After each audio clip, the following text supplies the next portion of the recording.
नमस्कार दोस्तों, मैं राजकुमार ठेनुआ आज आपको बताऊंगा फंक्शन क्रिएशन के बारे में। आप अपना फंक्शन कैसे बना सकते हैं, that is called user defined function.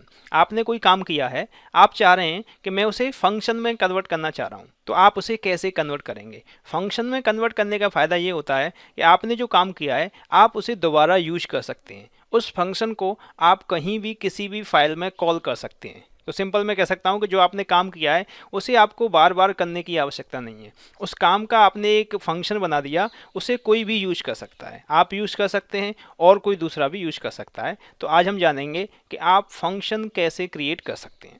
तो MATLAB function is a special type of M file that runs in its own independent work space.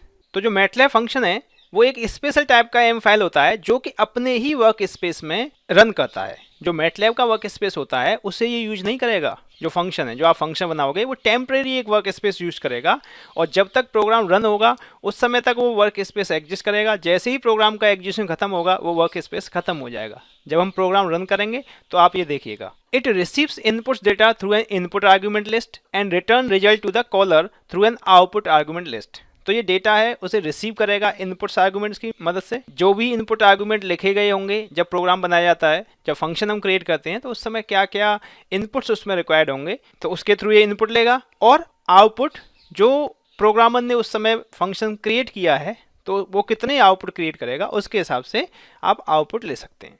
इस वजह से अगर कोई हमारा फंक्शन यूज करना चाह रहा है तो उसके लिए हमें उस फंक्शन की डेफिनेशन बतानी होती है, उसके बारे में हमें हेल्प लिखनी होती है जिससे कि दूसरा पर्सन उसे आसानी से यूज कर पाए। बिकॉज आपने फंक्शन क्रिएट किया है तो आपको पता होगा कि इसमें कितने इनपुट होंगे, कितने आउटपुट होंगे, तो इसके बारे में हमें हेल्प लिखनी होती है। वो भी हम आगे सीखेंगे। अगर हम टाइप्स की बात करते हैं तो फंक्शन है वो यूजर डिफाइंड फंक्शन हो सकता है, जैसा कि आज हम सीखेंगे, या फिर फंक्शंस हो सकता है, या फिर कुछ स्पेशल टाइप का फंक्शन हो सकता है लाइक सब functions, private functions, nested function. तो ये हम सारे फंक्शंस के बारे में सीखेंगे फर्दर लेक्चर्स में। तो आज हम बात करेंगे यूजर डिफाइंड फंक्शन के बारे में। तो यूजर डिफाइंड फंक्शन के लिए बेसिकली देखिए सिंटैक्स क्या होता है। कोई भी आपको फंक्शन क्रिएट करना है तो सिंटैक्स उसके लिए यही रहेगा। तो हम फंक्शन लिखेंगे पहले और उसके बाद यहाँ पर लिखेंगे आउटपुट आर्गूमेंट्स जिनमें आउटपुट आना है। तो अगर सिर्फ एक ही आर्गुमेंट होता है, एक ही आउटपुट है, तो आपको ये स्क्वायर ब्रैकेट लगाने की आवश्यकता नहीं है। लेकिन अगर एक से ज़्यादा आउटपुट हैं तो आपको स्क्वायर ब्रैकेट लगाना पड़ेगा। उसके बाद यहाँ पर आपको फंक्शन का नाम लिखना है, ये फंक्शन का नाम होगा, ठीक है। और कितने इनपुट इसमें आपको अप्लाई करने हैं वो इनपुट यहाँ पे आप लिखेंगे। और फाइनली बीच में आप स्टेप्स लिखेंगे क्या काम करेगा ये फंक्शन, और लास्ट में इसे एंड कर देंगे। क्लियर है। तो each ordinary MATLAB function should be placed in file with the same name as the function. इस चीज़ का आपको खास ध्यान रखना होता है कि जब आप फंक्शन क्रिएट करते हैं तो उस फंक्शन का नाम है जो वही फाइल का नाम होना चाहिए। जब आप इसे सेव करेंगे तो इसका फाइल नेम और फंक्शन का नेम सेम होना चाहिए। अगर ये अलग कर दिया आपने तो फंक्शन काम नहीं करेगा। क्लियर है। तो बाय डिफॉल्ट जब आप फंक्शन यहाँ पर लिखते हैं उसके बाद सेव के लिए जाते हैं तो अपने आप जो फंक्शन का नाम है वो नाम वहाँ पर लिख के आता है सेव करने में। तो आपको उसे डिलीट नहीं करना है, सिंपली सेव कर देना है। तो हम देखेंगे आगे से किस तरीके से काम होता है। तो हम एक फंक्शन क्रिएट करते हैं for the given problem. Write a function to calculate distance between 2 points x1 y1 and x2 y2 in Cartesian coordinate system. ये प्रॉब्लम पहले ही कर चुके हैं। तो अब इस प्रॉब्लम के लिए हम फंक्शन क्रिएट करेंगे कि फंक्शन कैसे क्रिएट किया जाए। तो आप जानते हैं 2 पॉइंट्स के बीच में अगर आपको डिस्टेंस निकालना है तो ये फॉर्मूला होता है। क्लियर है। अब फंक्शन कैसे लिखेंगे वो आप देखिए। तो फंक्शन लिखने के लिए कोड इस तरीके से होगा, आपने लिखा फंक्शन और डिस्टेंस आप कैलकुलेट करना चाह रहे हैं, आउटपुट आपका वेरिएबल है दैट इज डिस्टेंस, ठीक है, इज इक्वल टू डिस्ट2। ये फंक्शन का नाम है। जो डिस्ट2 हमने लिखा है दैट इज फंक्शन ने, और इसमें 4 इनपुट की रिक्वायरमेंट होगी x1 y1 x2 y2। तो ये हमने यूजर से ले लिए। तो देखिए अब यहाँ पर आपने ये सीक्वेंस डिफाइन कर दिया। अब यूजर जो यहाँ पर वैल्यू देगा तो पहली वैल्यू देगा वो x1 में जाएगी, दूसरी देगा वो y1 में जाएगी, तीसरी x2 में जाएगी और चौथी y2 में जाएगी। तो आपको यूजर को हेल्प देनी होगी कि पहला वेरिएबल बेसिकली किसके करस्पॉन्डिंग है, दूसरा वेरिएबल किसके करस्पॉन्डिंग है, तीसरा किसके लिए और चौथा किसके करस्पॉन्डिंग है। ये आपको हेल्प देनी होगी। तो ये फंक्शन का नाम है, ठीक है। तो जैसे ही ये यूजर इनपुट करेगा तो ये वैल्यूज आ जाएंगी हमारे पास सिंपली। अब आपको क्या करना है, डिस्टेंस का फॉर्मूला लगा देना है। जब आपके पास ये वैल्यूज आ गई तो डिस्टेंस का फॉर्मूला लगा दिया आपने। तो ये जो फॉर्मूला था सिंपली उसे यहाँ पे लिख दिया, distance is equal to square root x2 minus x1 का whole square plus y2 minus y1 का होल स्क्वायर। ये लिख दिया सिंपली और उसके बाद एंड कर दिया। क्लियर है। तो इसे हम मैटलैब में करके देख लेते हैं। तो हमने एक नई फाइल बनाई और इसमें हमने कोड लिख दिया। देखिए फंक्शन लिखा डिस्टेंस और डिस्ट2 x1 y1 x2 y2 और डिस्टेंस करके एंड कर दिया, ये हो गया। अब इसे हम सेव करेंगे।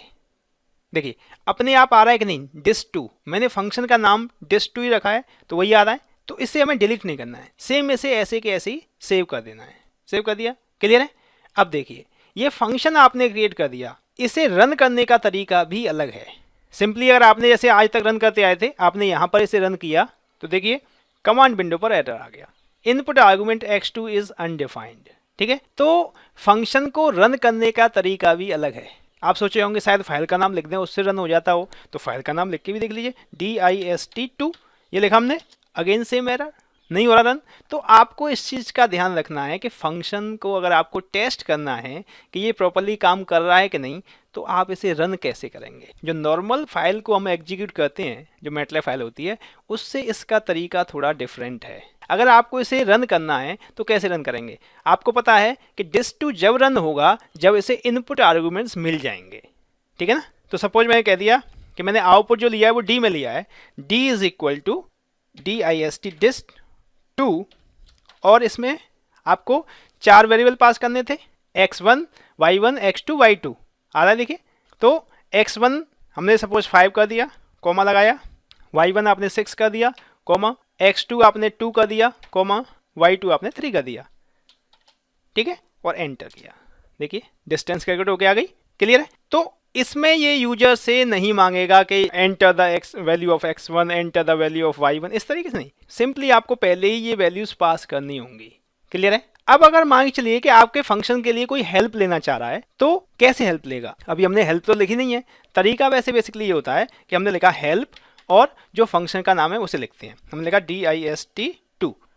तो देखिए इसने लिखा no help found for dist2.m, यहाँ पे ये नहीं लिखा dist2.m नॉट फाउंड, इस तरीके से लिखा हेल्प नॉट फाउंड, इसके लिए कोई हेल्प नहीं लिखी हुई है, ठीक है। तो इसके लिए आपको हेल्प लिखनी है तो किस तरीके से लिखेंगे, उसके लिए सिंपली आप जो फर्स्ट लाइन है फंक्शन का उसके नीचे जाएंगे और आपने कमेंट लगाया और लिखा this function will calculate distance between 2 points, ठीक है। उसके बाद आपने लिख दिया सिंटेक्स लिख दिया आपने, distance is equal to dist2 x1 comma y1 comma x2 comma y2, clear है। इतना लिख दिया सिंपली, तो अब पता चल जाएगा यूजर को कि आउटपुट जाएगा वो डिस्टेंस में। इसकी जगह आप कुछ भी वेरिएबल यूज कर सकते हैं, लेकिन इसमें 4 इनपुट जाने हैं और इस सीक्वेंस में जाने हैं, ठीक है। सेव कर दीजिए और दोबारा हम हेल्प लेके देखते हैं, पहले स्क्रीन क्लियर कर लेते हैं।